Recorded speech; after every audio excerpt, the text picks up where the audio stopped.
Happy lunch hour, guys. All right. Still Thursday, still raining, and no ice for us. But thank you guys for all your emails and concerns. Everything, we're fine. Just wet, no ice. All right. So before I get into this, a couple of things real quick. First off, if you notice the thumbnail on this video, it's, again, a picture of this ugly face. I heard from a lot of you about me doing some creative thumbnails. Some of you liked them, but the majority of you had said that you liked just a picture of me. It was easier for me to find on your homepage and stuff like that. So I'm just going to go back to the pictures of me and you guys get to look at me. So that's that one.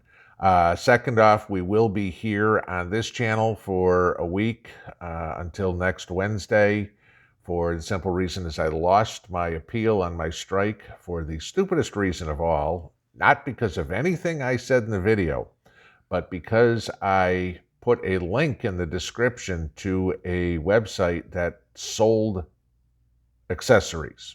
That's it. Okay. So, yeah, just a tip for any of you guys that have your own YouTube channels.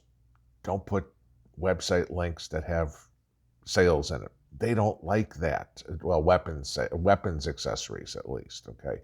That apparently is enough to get you a strike. According to them, you could have something that reviews the piece or the part, but you can't put a link in there if they sell it too. That's what got me busted. All right, so let's get into what's going on. And this is from a couple of emails that y'all had sent to me this morning about things going on in Tennessee, and you figured I'd be interested in them for the simple reason that's where I live. But I want you guys to pay attention to this. If you don't live in Tennessee, because I'll bet you $1 to a donut, it's coming your way. All right. So the first one is the state is considering a new per mile driving tax in the state. Now, y'all know when you go pump your gas at the gas station, there's a fuel tax that you pay, a federal tax, state tax, county tax, road tax, whatever it is, a bunch of taxes on there. Apparently, that's not enough money. And it makes sense. Now, if you go back to the 70s or 80s, remember the oil embargoes and, we had all the oil, just no oil, all right? And so the government told all the automakers, hey, we need you to make, more fuel-efficient cars. And so Detroit started kicking out the Corvairs and the Pintos and all the other bombs on two wheels, that had no safety to them whatsoever. It's just driving a death trap. And the government at first was like, oh, great, look, the fuel efficiency's all better and we're getting more miles to the gallon, et cetera, et cetera. They were all happy until the tax revenues started coming in and they go, crap, because the cars are more fuel efficient, the people don't need to go to the gas station as often and we're not getting as much tax money. Crap, okay? So they raised the taxes.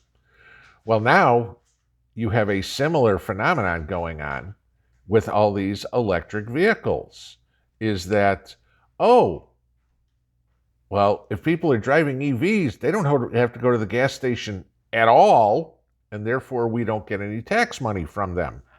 So we need to change the tax base to a per mile, so no matter what you're driving, if it's a gas vehicle, a diesel vehicle, or an electric vehicle, you're paying a tax for using the roadways.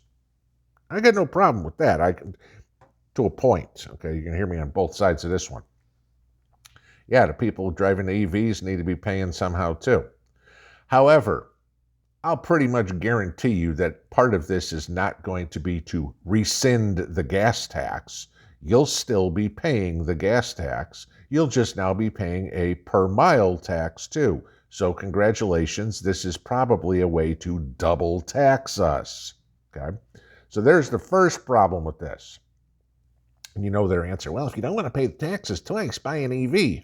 Blow it out your ass. Okay. So then the second part. How the hell are they going to monitor this? Well, what they're talking about doing is you can install a GPS device in your car so you can track how many miles that you've driven. Wrong. Okay. Sorry. the state, the federal government, nobody has any right to invade my privacy like that. They have no right to be able to track me to say, oh, he went to Walmart. Oh, he went to grandma's house. Oh, he went to his buddy's house to play poker. No, okay? Sorry, not going to do something like that. Now, again, this is a pilot program that they are talking about trying out. Who the hell is stupid enough to put a tracking device in your car? I'm sorry, we don't need a surveillance state. This is not the CCCP, period. Okay? Be aware, this is coming to where you live. They are going to try this. Now, there's another part to another email I got that I'm probably going to go to this Saturday. And this was sent to me about my state senator. Unfortunately, it's about an hour 15 away from me, so it's going to be a different state representative who's going to be there. They're going to be in Rogersville, which is, like I said, an hour from me. But my state senator covers that area too. And I'm probably going to go to this because he's talking about in here Tennessee creating their own currency backed by gold and silver. Okay. So no longer would we have to use the Federal Reserve toilet paper that we all have in our wallets right now. We would have actually a hard asset. Okay.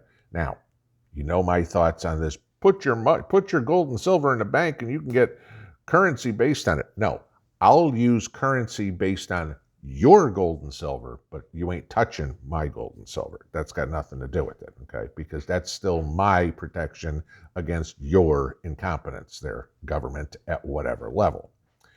Now, the advantage is Frank Nicely is going to be there, which will probably give me an opportunity to ask him about this idiotic drive-by paper mile tax, okay? Because we'll see what happens. And if I can get a chance to go, I'm going to probably film that, okay? But so the interesting part is my state senator is one of the sponsors of the bill to protect Tennesseans from CBDC, all right? Like I said, establishing a state level currency, cash and coins backed by gold and silver. Why is this important? Well, we all know the federal government is destroying the dollar. There are a lot of states right now that have either already legalized gold and silver as a currency for trade or are considering doing something about it. This is a good thing that they are getting here. Now I want to explain to you why real quick, and I want to show you something here. A lot of talk on YouTube the last few days about the U.S. National Debt Clock website, where it shows the dollar to oil, the dollar to gold, and the dollar to silver ratio as 0. Okay, it's because we can't borrow any money. Who knows, what they're all doing. But a lot of you probably look at that site. Go to the bottom of the graphic, okay? And you'll see on there it says mortgage loan calculator, gold supply, demand, home sales, sources, yada, yada, yada. Click on the one that says gold supply demand. And this is what you get. This is the screen that you get. I want you to look at this. China, the demand, 35 million ounces of gold. India, 29 million ounces of gold. The United States, 9 million ounces of gold. Why is somebody please explain to me why China has the demand for 4 times the gold we do, and India has the demand for more than 3 times the gold we do. You can talk about, they like their gold jewelry, or, they want to use it in electronics or whatever. No. They're trying to come up with a hard currency. That is exactly what's going on. Guys, we've talked about the petrodollar for a long time. We've talked about CBDC for a long time. Everybody out there realizes that this fiat currency, this pretend money, this monopoly money that we use around the world is dead, okay? Not dying, it's dead. You need to have hard currency, meaning gold and silver, in your possession. There is no question. If you look at what's gone on with gold and silver here just in the, well, I mean, let's take a look in 2023. I mean, here we are, it's February 2nd, okay?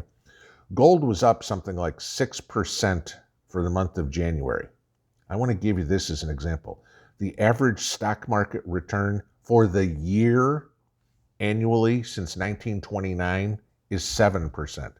So gold returned in a month what the stock market annualized for nearly 100 years does in a month or in a year. Okay, just giving you that. Now it's about 11 o'clock when I'm recording this, and gold and silver have whipsawed today. Okay, meaning big spikes. If you go look at a chart or whatever it is, gold was up something almost $30 an ounce this morning. Then it was down over $10 an ounce. Right now it's down about 5. Okay, 1938. It's sitting right there at that resistance in 1950. If gold can convincingly go above 1950, 2000 is a blip. We go right through it. Silver at the same thing. Silver's trading just under 24 right now. It keeps bouncing over 24. If silver can get over 24.50, 30 is next. I'm just telling you guys, this is what the markets are telling you. This is what the world is telling you. The news won't tell you this. The politicians won't tell you this. But they are trying to tax us to death, and they are trying to take away our money. All they're doing, all these countries are doing is collecting all the gold, so there's none for you and me. He who has the gold has the power. It's time you take some of that power for yourself. Okay, and I'll be damned if I'm going to give China and India the power to make any freaking decision over what I do in my life. I'm not as dumb as Joe. Pinball out.